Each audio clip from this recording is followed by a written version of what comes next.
In the last lecture, we discussed about the basic understanding of Heidegger, how he is different from Husserl, how he is different from traditional ontology. Today, we are going to focus on some of his important ideas as he has discussed in his book Being and Time. Now, as you notice, the book is titled Being and Time.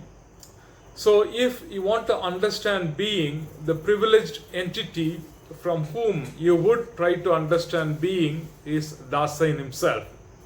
You remember, Dasein is a term that Heidegger uses to denote human person, because Sein in German means being, Da means there. So, being there is the thrownness character of the human person. You and I did not have a choice to come to exist, to be, but we happen to be. So we are thrown into existence. So to denote this existential character of human person, Heidegger uses this particular word, Dasein. Now Heidegger thinks of Dasein as being in the world. Now Heidegger writes, of course he wrote in German, in Welt der Sein. So basically it means being in the world. Now, being in the world, even the translators use, and Heidegger in the original German as well, has used hyphen between each of these words. These are hyphenated words. Being hyphen in hyphen the hyphen world. Now, Heidegger does it for a particular reason, because the preposition in should not be understood in terms of the location. It is not something in something else. It is not placed inside something. It is not in that sense. Now the in has a particular meaning. So when Heidegger says Dasein is being in the world, in the hyphenation, what he implies is Dasein, or human person, is familiar with the world, is accustomed to the world. So it is not mere physical presence. I am in this world does not denote my physical presence, but my existential relation to this world, that I am familiar with the world. I am accustomed to the world. Now therefore, it is my ultimate existential relation to the world. Now what is the meaning of the word world? Now, world is not used in the cosmological sense. In the cosmology, when we talk about the world, we are referring to the physical universe. In epistemology, when you talk about world, we again use it as some kind of object of knowledge, where in theological sense, normally it is used world as opposed to God. So you hear about this world and the other world is the world of God, this world is something that is opposed to God. So he doesn't use it in any of these senses. He uses it in the ontological sense. Now, what does that mean? From the point of view of ontology, the meaning of the world here means that which enables everything else to be related. Basically, world is that which enables relationship. It is that possibility that the world gives you that enables us to relate to one another. So it is the ontological sense. So therefore, in the way he understands world is that which provides you the possibility for relationship. Now relationship not only with human beings, but also with other beings, non-human beings as well. So in that sense, Dasein is primarily a relational being. He is not only related to the world, but thanks to the world, Dasein is able to relate to one another in terms of human relationships, but also in relating to other beings as well, other objects as well. Now, the relationship between human as a specific way, when you are related to persons, you are with the person, he uses a particular word. Dasein is mit sein. Mit in German means with, sein means being with. So Dasein is essentially being with other Daseins. You don't exist in isolation, you don't exist alone. You are not a solipsist. You always exist in relation to other human beings. So human beings, by virtue of being human, is always a relational being. You exist in relation to other beings, in particular other human beings. You are with other human beings. Now, this particular way of relation to other human beings, Heidegger calls this as personal concern. The German word he uses is Fürsorge. Sorge means care or concern. Fürsorge means it's a personal concern, the concern for someone in that sense. But he also exists in relation to other beings. So you exist in relation to other beings, not only human. In that sense, you have a practical concern for other human beings. So that is called Besorgen, practical concern in German. Now, don't worry too much about this German words. That is not important. But what is important is to understand, grasp the significance. So Dasein is essentially a relational being. So therefore, being in the world captures all of these ideas. So you are related to the world. You stand in existential relation to the world.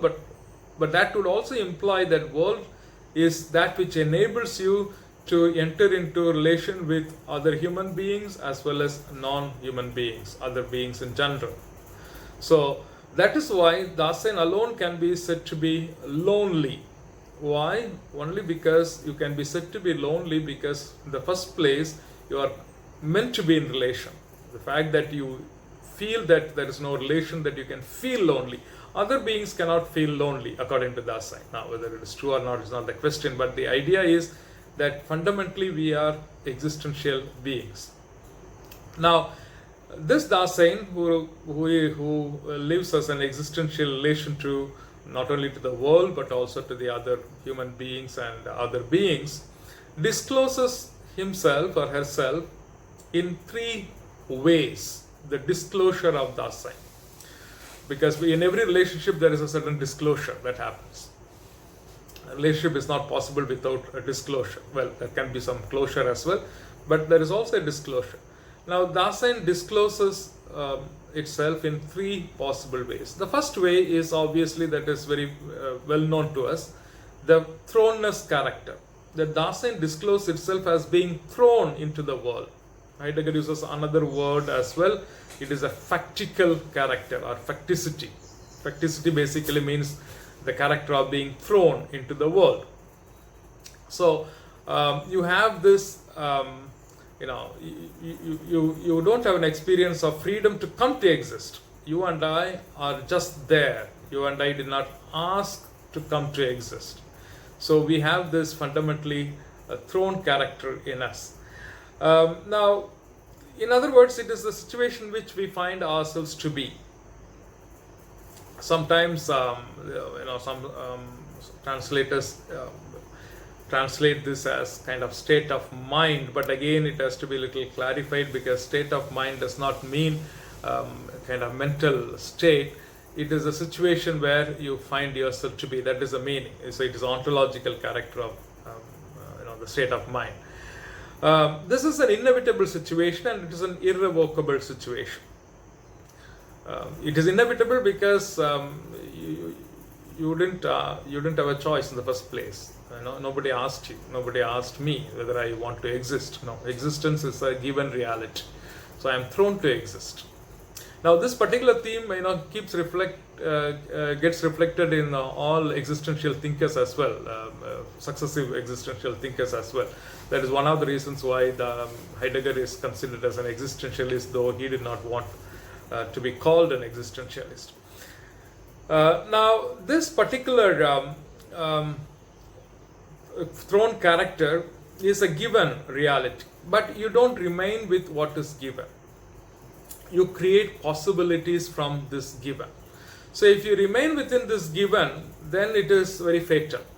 Then you will kind of begin to blame everything around you or everybody around you because you don't assume any responsibility, or there is no way in which you assume certain freedom for your life. Now, you have freedom Only freedom that you didn't have is to come to exist.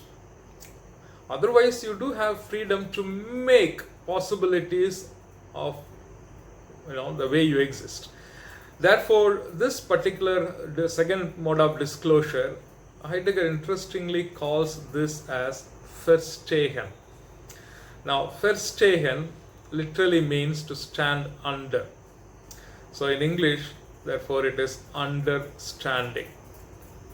You stand under the reality. So that is understanding. But you stand under the reality not in some kind of fatal manner, because you have innumerable possibilities that the reality provides you. So you need to keep freeing those possibilities for yourself. So understanding for Heidegger is the ability to free the possibilities that are just lying before you. So you have the possibilities to choose, to create yourself, to mold your being. And this possibility to choose and create yourself is understanding. So if you notice immediately that the meaning of understanding in Heidegger is very different. It has nothing to do with your mind. It is not something of a mental grasp. It is your ontological existence itself. Your ontological existence insofar as that you are able to project the possibilities, free the possibilities, to bring out the potentiality that is there, potentiality of being within you, then that is understanding. Now, so Dasein here exists not merely as given, but the Dasein exists, in also that which is still to be. So you can become something else rather than what is just given. So in other words, you are freeing all the possibilities that are there. It is a process. Now when you are freeing the possibilities within you, you also enable others to free possibilities within them. So not only in the persons but even on the things. So you also free the possibilities for other entities. Now this is the second mode of disclosure, how Dasein discloses itself.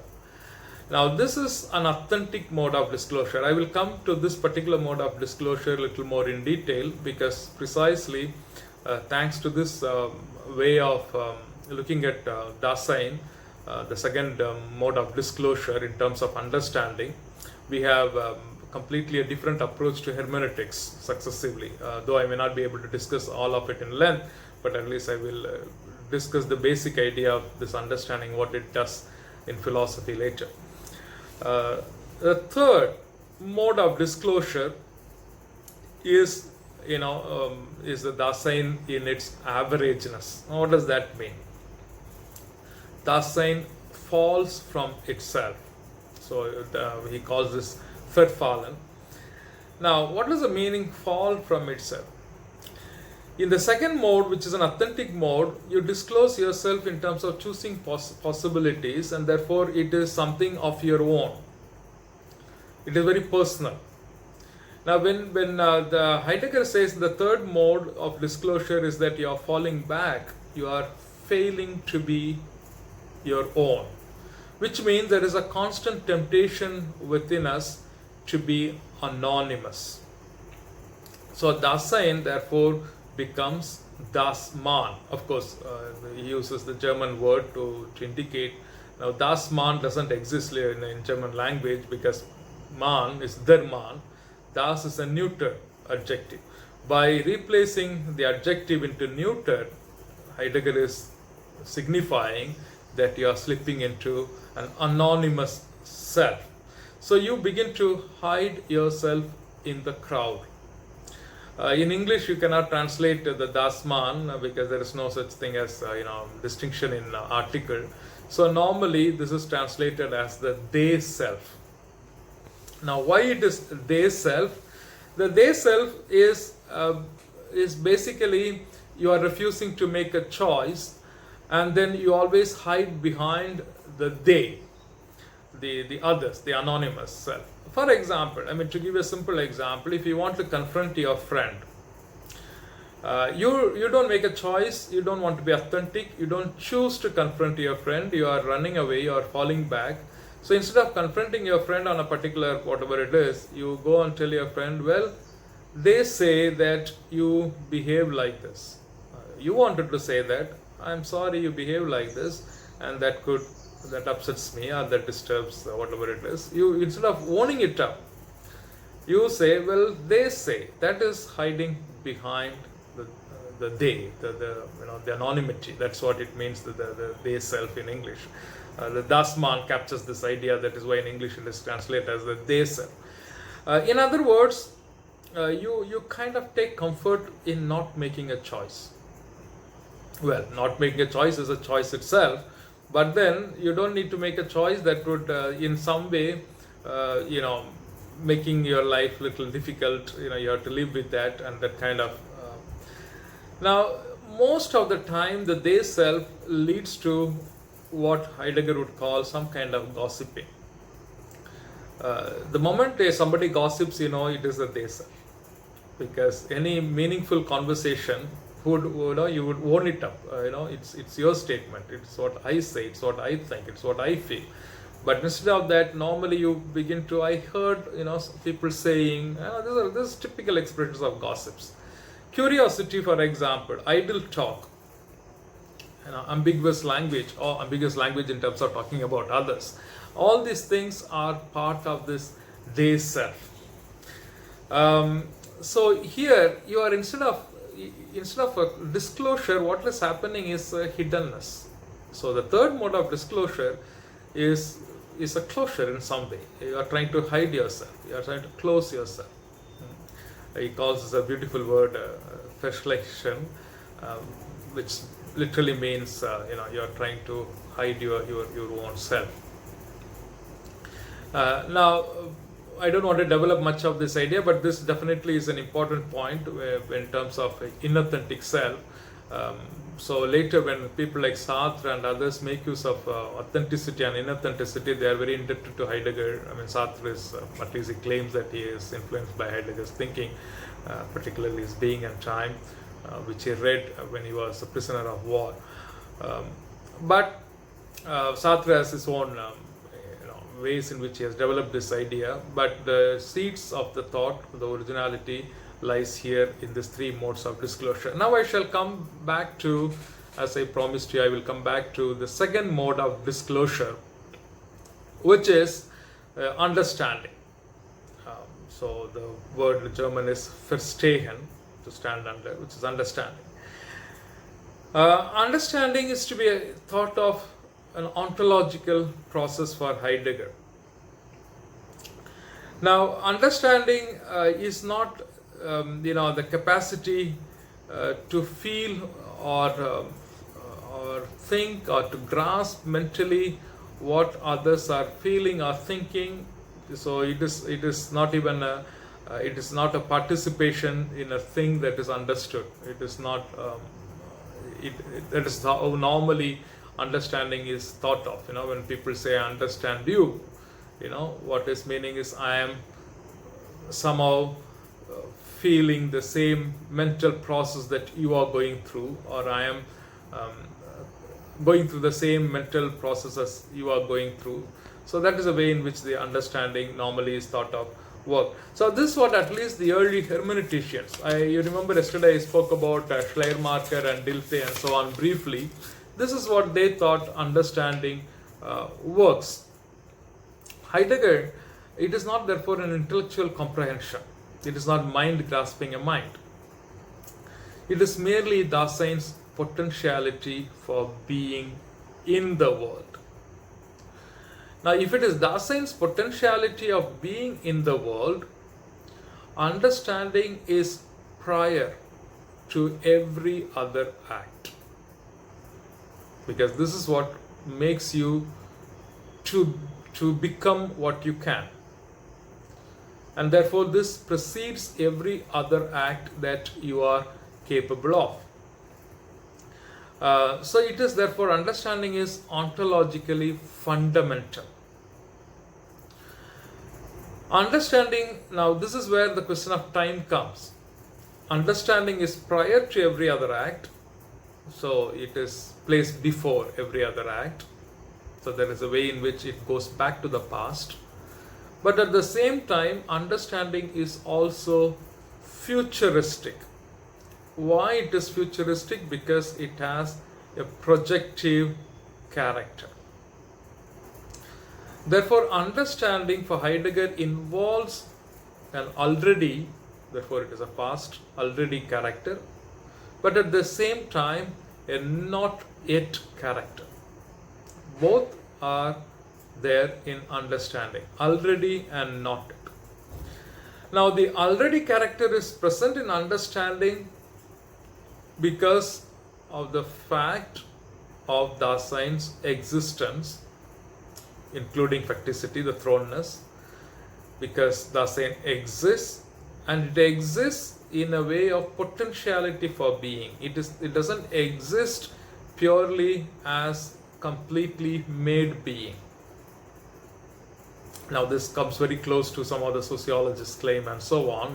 Man is never born human being, we are made human beings. So there is this potentiality character which is there, but it is already insofar as you first exist in the facticity character, in a thrownness.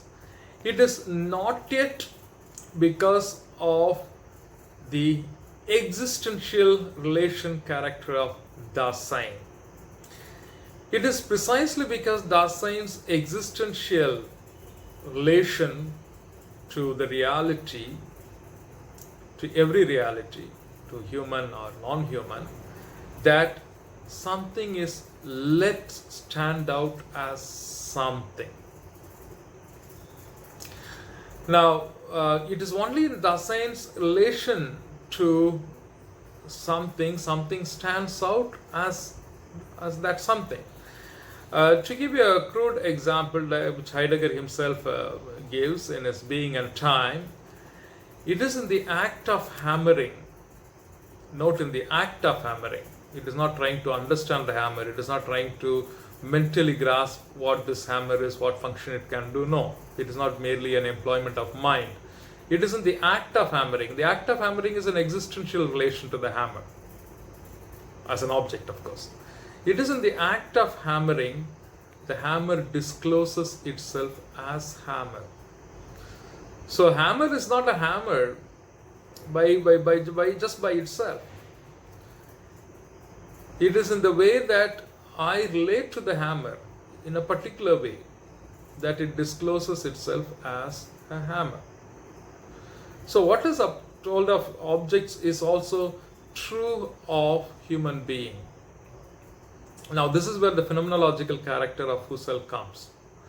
Of course, in phenomenology, Husserl obviously would still use the question of intentionality and the directedness of consciousness, right? Now this is not a directedness of consciousness, but is an existential relation. My existential relation to someone, a human being, that particular person, discloses himself or herself as my friend or my foe. So the person in itself is neither a friend or a foe. It is in my existential relationship that disclosure happens. Of course, it also discloses something about me, my potentiality for being. And that is what is understanding. This is an ontological process. So it is not a mental analysis, but it is fundamental relation. Now, therefore, interpretation is to be understood in terms of, trying to explain this relational character. So interpretation is not merely labeling an object, but it is the way in which you describe your existential relation to that which you relate. And therefore, this is prior to a subject-object dichotomy. Why it is prior to subject-object dichotomy? Because subject-object dichotomy can happen only through a certain mental process of grasping, mental activity. Not in the existential relation. I find myself existing as a relational being, and this is a fundamental ontology, my being. This is primordial. Even before I can begin to think about it, even before I can make sense of this I and you and so on and so forth. So therefore it is a kind of a challenge to the subject object model of interpretation. So in Heidegger's own words, I quote him, interpretation is never a presuppositionless grasping of something given in advance.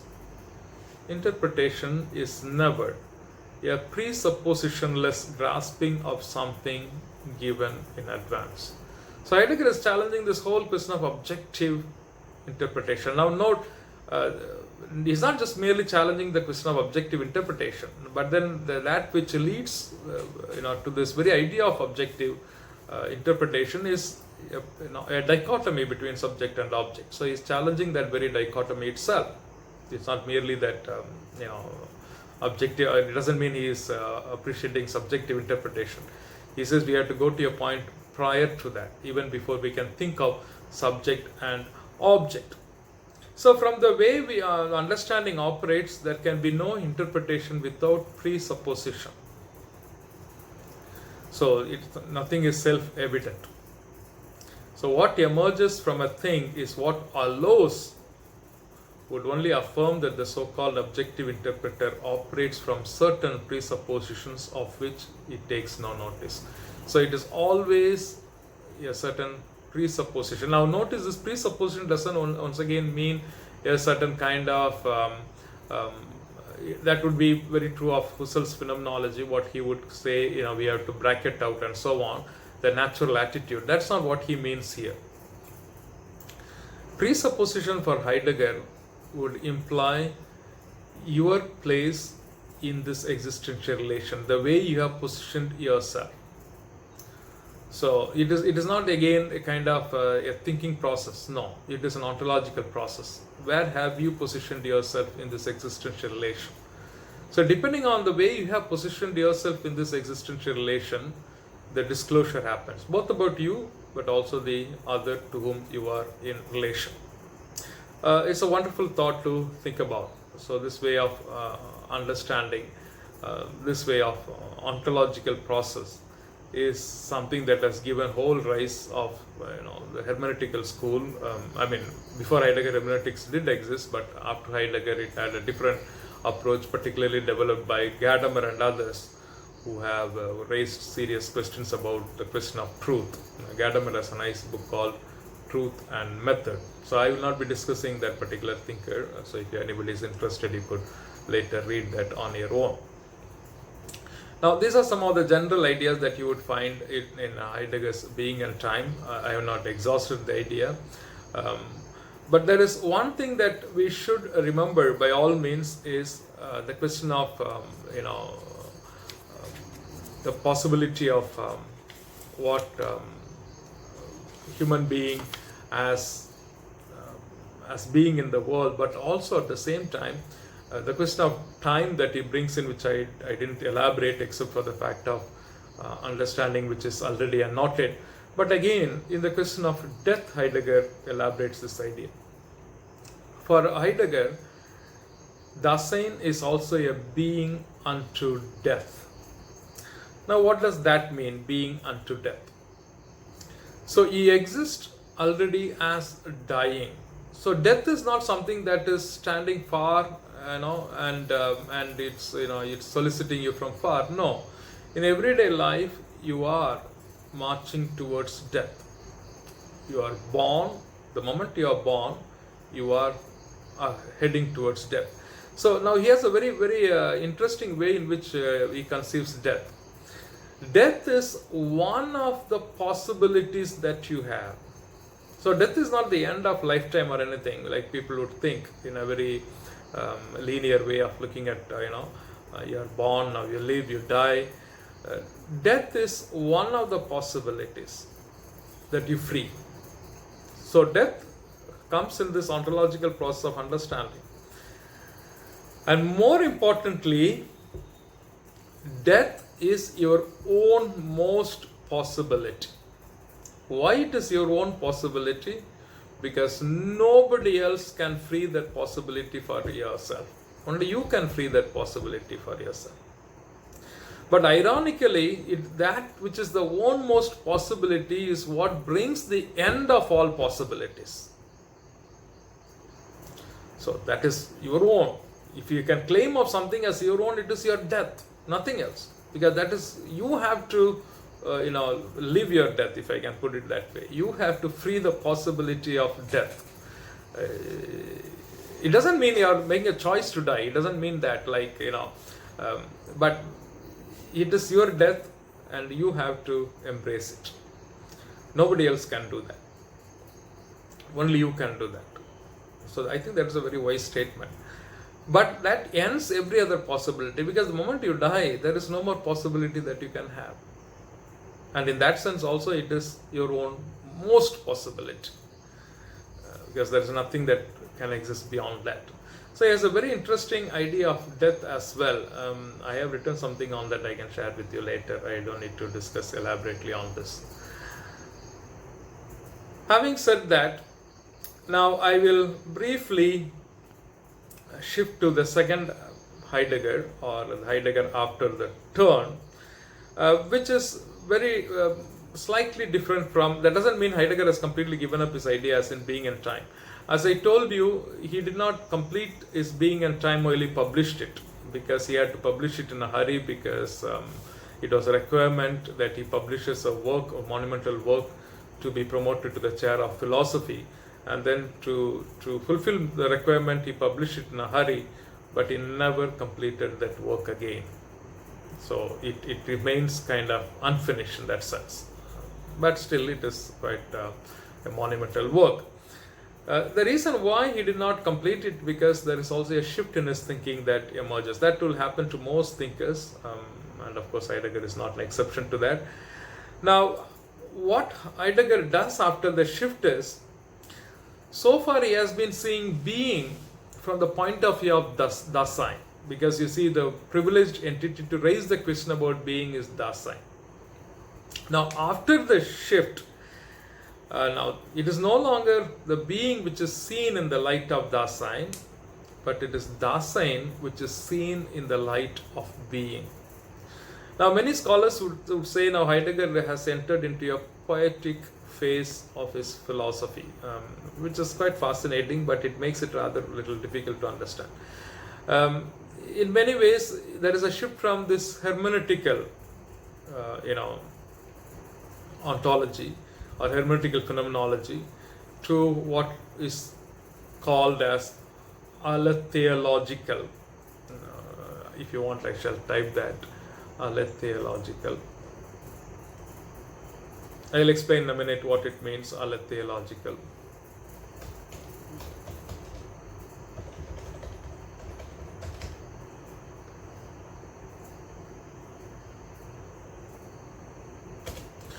Okay, now aletheological, if you want to understand the meaning of aletheological, then we need to know the root aletheia and logos. This particular idea he develops in his book Identity and Difference. The meaning of aletheia and logos is also somehow developed in this work. Now, aletheia basically means truth, but not truth in the normal conventional understanding of epistemological truth, but a revelatory truth. So logos is of course a study, that which reveals itself. In that sense, it's aletheological. So Dasein is something that, being is not something that you can see in the light of Dasein, but rather Dasein has to be seen in the light of being. In other words, being is seen as disclosing itself, and the revelatory process is there. So being is not seen from the perspective of human person. Rather, human person is seen from the perspective of being. Now, the reason why this aletheological process becomes important is because Heidegger realized that metaphysics, instead of focusing on ontology, metaphysics means beyond physics, beyond the physical universe. So metaphysics means that which lies beyond the physical universe. So obviously the question like being is not a mere physical entity. It is something metaphysical in that sense. Existing beings are physical. You remember that distinction he makes between ontology and ontic. Ontic beings like you and me, we are physical beings. But now ontology is the condition for the possibility of you and me to exist. So that being, that verbal form of being, that is metaphysical in that sense. But rather than looking at ontology, metaphysics has narrowed itself down to what he calls ontotheology. Now, what is ontotheology? Now, instead of understanding being, everybody created or projected a supreme being to which they were holding on to. Now, the supreme being could be a theistic understanding of being, like God, but it also could be something like what you call that around which you build your own entire system of philosophy. For example, the idea or the spirit for Hegel is something of a divine character in that sense, something you create as positioning a status of God in that sense, a supreme reality. This is what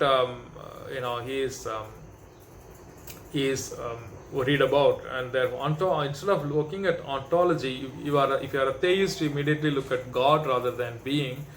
Even if you are not a theist, you have your own something that you consider very important.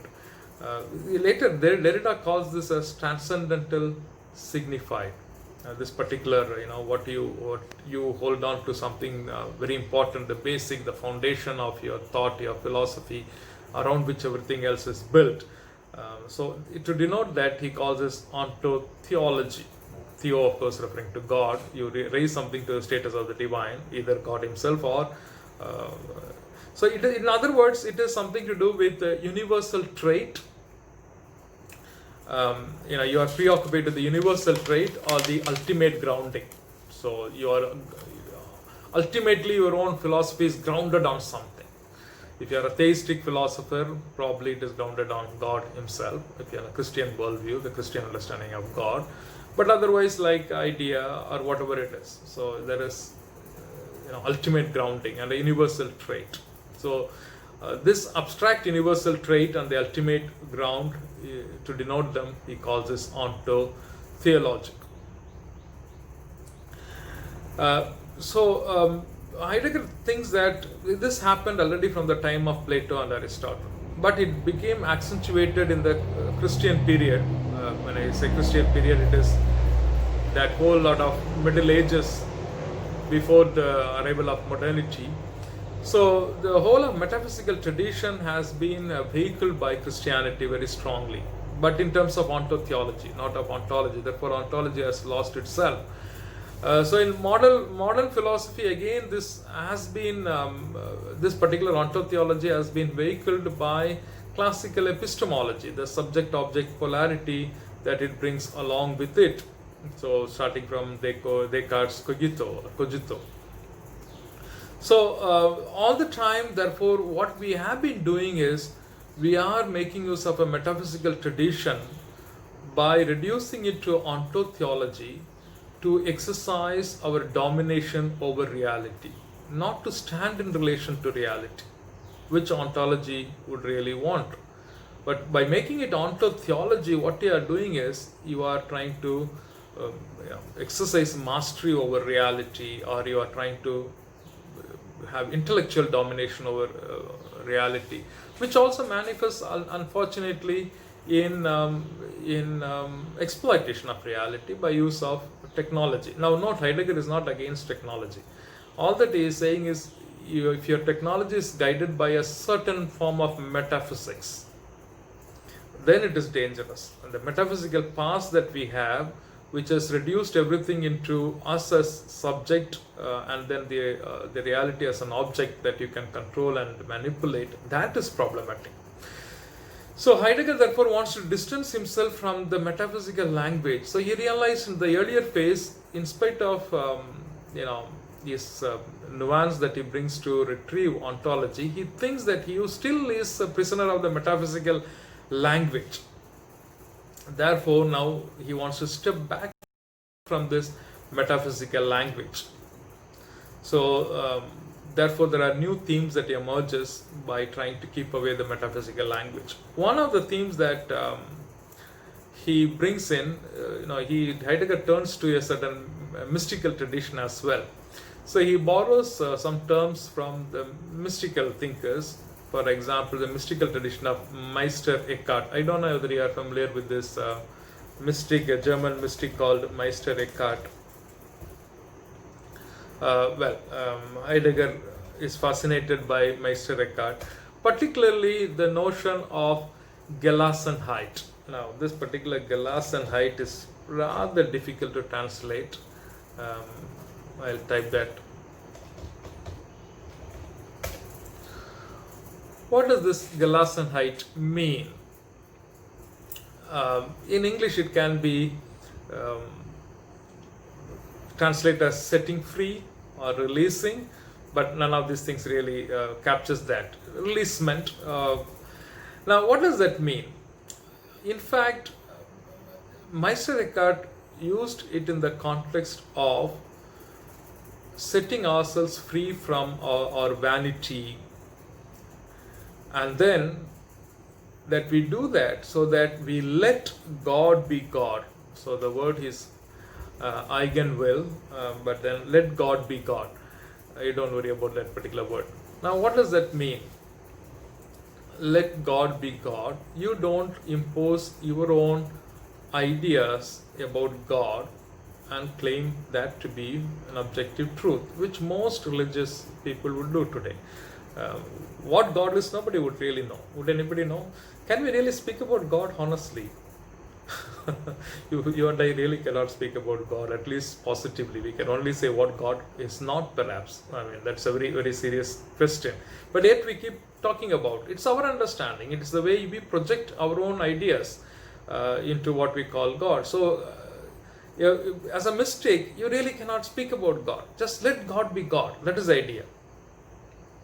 So you have to, it's your vanity that makes you speak about God. So you renounce that.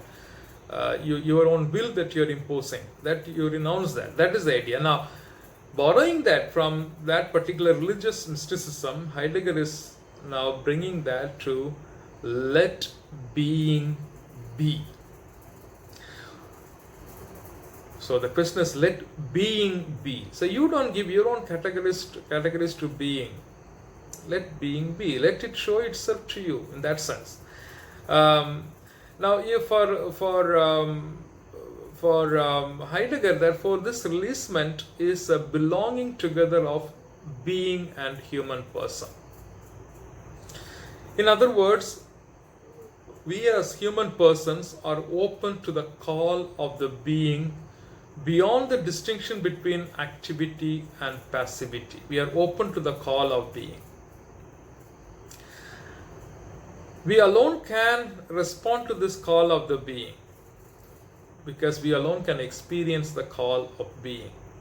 Now, the way Heidegger speaks, it looks like being is some kind of, the supreme being, an entity. No, it is not.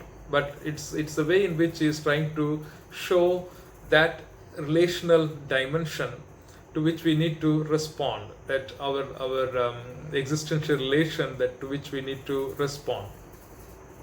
So, standing in the lighting of this lighting of being would mean the way being calls you and then makes itself, makes you see yourself in the light of being, your own life, your own relation in the light of being. So that is the meaning of lighting of being. Standing in the lighting of being is what is really existence. Now, very poetic. So, in other words, you do not try to capture the meaning of being, but you let yourself be captured, just like a poet, like a child, like a mystic. You get absorbed in it. When you look at the reality, when a scenic beauty, how you just, you let yourself be captured. So that is the meaning. Now Heidegger uses very many terms to try to explain this belonging together. Uh, One of the words he is trying to use is ereignis. It simply means it's event of appropriation. It means the belonging together of being and human, the Dasein, or the human being, comes to his or her own eigen. The eigen means own.